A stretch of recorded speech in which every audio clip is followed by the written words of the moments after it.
Joshua therefore sent them forth, and they went to lie in ambush, and abode between Bethel and Ai on the west side of Ai. But Joshua lodged that night among the people. And Joshua rose up early in the morning and numbered the people, and went up, he and the elders of Israel, before the people of Ai, and all the people, even the people of war that were with him, went up and drew nigh, and came before the city, and pitched on the north side of Ai. Now there was a valley between them and Ai. And he took about 5,000 men, and set them to lie in ambush between Bethel and Ai, on the west side of the city. Bethel, probably instead of Bethel, because we're not, Bethel would be the Hebrew pronunciation, but the contemporary pronunciation would have been Bethel or Batal. And when they had set the people, even all the host that was on the north side of the city, and their liers in wait of the west of the city, Joshua, and doesn't it end with an ah? So Yeshua, or went out that night into the midst of the valley. And it came to pass, when the king of Ai saw it, that they hastened and rose up early, and the men of that city went out against Israel to battle, he and all his people, at a time appointed, before the plain. But he wist not that there were liers in ambush against him behind the city. And Joshua and all the land, and all Israel, made as if they were beaten before them, and fled by the way of the wilderness. And all the people that were in Ai called together to pursue after them. And they pursue after Joshua, and were drawn away from the city. And there was not a man in Ai or Bethel that went out after Israel. And they left the city open, and pursued after Israel.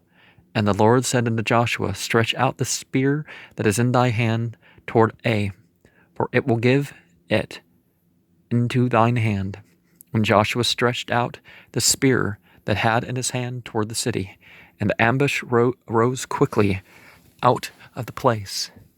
And they ran as soon as he had stretched out his hand. And they entered into the city, and took it, and hastened, and set the city on fire. And when the men of Ai looked behind them, they saw that, behold, the smoke of the city ascended up to heaven, and they had no power to flee this way or that way. And the people that fled to the wilderness turned back upon the pursuers. And when Joshua and all Israel saw that the ambush had taken the city, and that the smoke of the city ascended, they turned again, and slew the man of Ai. And the other issued out of the city against them. So they were in the midst of Israel, some on this side, some on that side, and they smote them, so that they let none of them remain alive, or let none of them remain or escape. And the city and the king of Ai they took alive, and brought him to Joshua. And it came to pass, when Israel had made an end of slaying all the inhabitants of Ai in the field, in the wilderness, wherein they chased them, and when they were all fallen on the edge of the sword until they were consumed, that all the Israelites returned unto Ai, and smote it with the edge of the sword. And so it was, that all that fell that day, both of men and women, were 12,000, even all the men of Ai. For Joshua drew not his hand back, wherewith he stretched out the spear, until he had utterly destroyed all the inhabitants of Ai. So the people who weren't actually fighting the war and stuff, they just hunted them down and killed them all. And that somehow makes you a hero. No wonder why we look up to, no wonder why there's so much stuff on serial killers. Only the cattle and the spoil of that city Israel took for a prey unto themselves, according to the word of the Lord, which he commanded Joshua. And by Lord, I presume they mean Yahweh, which doesn't translate as Lord. And Joshua burnt Ai, and made it a heap forever, even a desolation unto this day.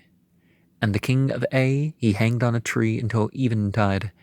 And as soon as the sun was down, Joshua commanded that they should take his carcass down from the tree, and cast it at the entering of the gate of the city, and raise thereon a great heap of stones that remaineth unto this day.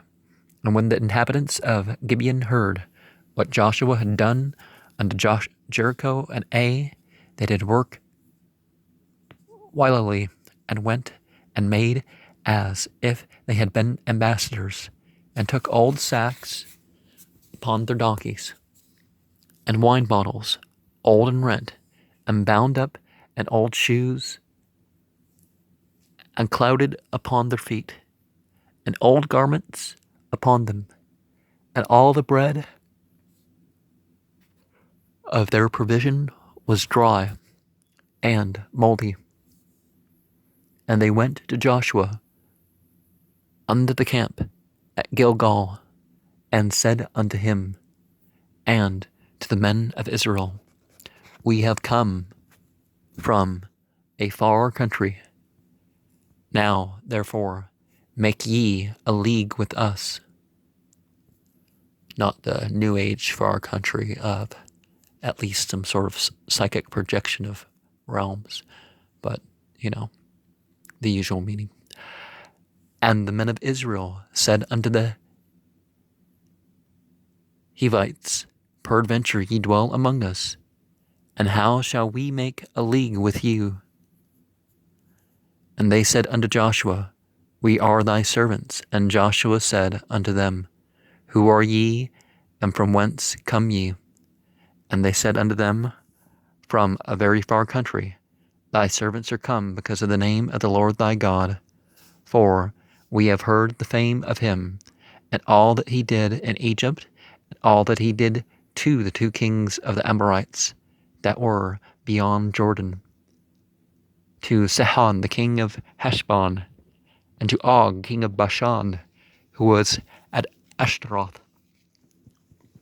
Wherefore our elders and all the inhabitants of our country spoke to us, saying, Take victuals. I'll also just say victuals instead of victuals. But with you for the journey, and go to meet them, and say unto them, We are your servants, therefore now make ye a league with us. This our bread we took hot for our provision out of our houses, on the day we came forth to go unto you. But now behold, it is dry, and it is moldy, and these bottles of wine which we filled, and I think juice can apply to that word too, doesn't have to be, were new, and behold, they be rent. And these our garments, and our shoes are become old by reason of the very long journey. And Joshua made peace with them, and made a league with them to let them live. And the princes of the congregation swore unto them. And it came to pass at the end of 3 days, after they had made a league with them, that they heard that they were their neighbors, and that they dwelt among them. And the children of Israel journeyed, and it came upon their cities on the 3rd day. Now their cities were Gibeon, and Chipharah, and Beeroth, and Kirjath Jearim. And the children of Israel smote them not, because the princes of the congregation had sworn unto them by the Lord God of Israel. And Joshua called for them, and he spoke unto them, saying, Wherefore have ye beguiled us, saying, We are very far from you, when ye dwell among us? Now therefore ye are cursed, and there shall none of you be freed from being bondmen, and hewers of wood, and drawers of water for the house of my God. And they answered Joshua and said, Because it was certainly told thy servants how that the Lord thy God commanded his servant Moses to give you all the land and to destroy all the inhabitants of the land from before you. Therefore we were sore afraid of our lives because of you, and have done this thing. And now behold, we are in thine hand, as it seemeth good and right unto thee to do this, to do unto us. Do. And so did he unto them, and delivered them out of the hand of the children of Israel, that they slew them not. And Joshua made them that day hewers of wood and drawers of water for the congregation, and for the altar of the Lord, even unto this day, in the place which he should choose, the long day's battle. Now it came to pass, when Adoni-Zedek, king of Jerusalem, had heard how Joshua had taken Ai, and had utterly destroyed it, and how the inhabitants of Gibeon had made peace with Israel, and were among them, and feared greatly, because Gibeon was a great city, as one of the royal cities, because it was greater than Ai, and all the men thereof were mighty. Wherefore Adoni-Zedek, Yahweh, I'm not sure. What was that? The leader of the community of the righteous, king of Jerusalem, sent unto Hoham, king of Hebron, and unto Piram, king of Jarmuth, and unto Japhia, king of Lachish, and unto Deber, king of Eglon, saying, Come up unto me and help me, that we may smite Gibeon, for it hath made peace with Joshua and with the children of Israel. Therefore the 5 kings of the Amorites, the king of Jerusalem, the king of Hebron, the king of Jarmuth, the king of Lachish, the king of Eglon, gathered themselves together and went up, they and all their hosts, and encamped before Gibeon, and made war against it. And the men of Gibeon sent unto Joshua to the camp of Gilgal, saying, Slack not thy hand from thy servants. Come up to us quickly, and save us, and help us, for all the kings of the Amorites that dwell in the mountains are gathered together against us. So Joshua ascended from Gilgal, he and all the people of the war with him, and all the mighty men of valor. And the Lord said unto Joshua, Fear them not, for I have delivered them into thine hand. Into thine hand. There shall not a man of them stand before thee. Joshua therefore came unto them suddenly, and went up from Gilgal all night, and the Lord discomfited them before Israel, and slew them with a great slaughter at Gibeon, and chased them along the way that goeth up to Beth-horon, and smote them to Azekah, and unto Makkedah. And it came to pass, as they fled from before Israel, and were in the going down to Beth-horon, that the Lord cast down great stones from heaven upon them unto Azekah, and they died. They were more which died with hailstones than they whom the children of Israel slew with the sword. Remember, 15 years, I don't remember which year it happened, but 15 years ago or something, out of the blue, they didn't even see it coming. Something like the size of an apartment complex or something hit in Russia. It broke up and, pretty much all burned up before it hit the ground, but there was this area that was like a big old vast snowfield that was pelted with little stones. So that's what that reminds me of. And then spoke Joshua to the Lord in the day when the Lord delivered up the Amorites before the children of Israel. And he said in the sight of Israel, Sun, stand thou still upon Gibeon, and thou, moon, in the valley of Ajalon. And the sun stood still, and the moon stayed, until the people had avenged themselves upon their enemies. Is this not written in the book of Jasher? So the sun stood still in the midst of heaven, and hastened not to go down about a whole day. And there was no day like that, before it or after it, that the Lord hearkened unto the voice of a man. For the Lord fought for Israel.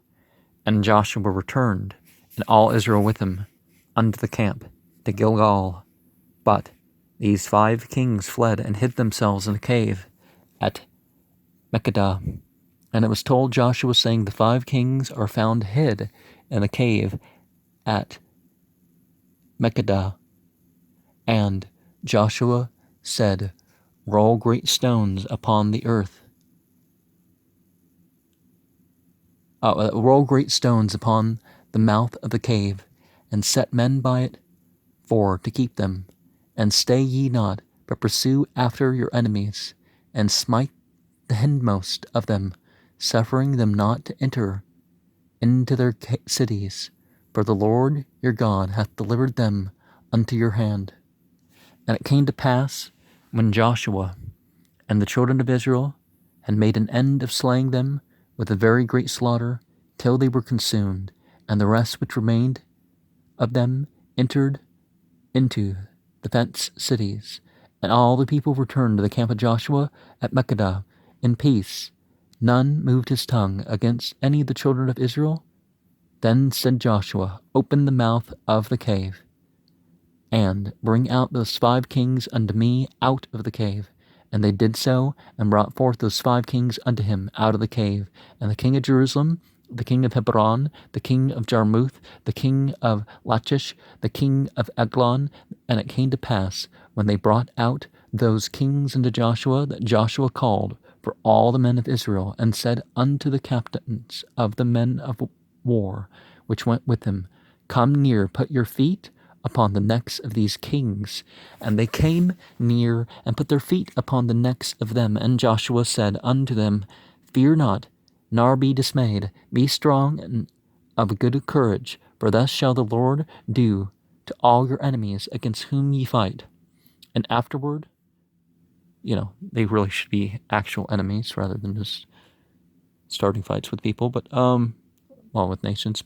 And afterward Joshua smote them and slew them, and hanged them on 5 trees, and they were hanging upon the trees until the evening. And it came to pass at the time of the going down of the sun that Joshua commanded, and they took them down off the trees, and cast them into the cave wherein they had been hid, and laid great stones in the cave's mouth, which remain until this very day. And we'll have to get into this. I don't know when we're going to continue this, but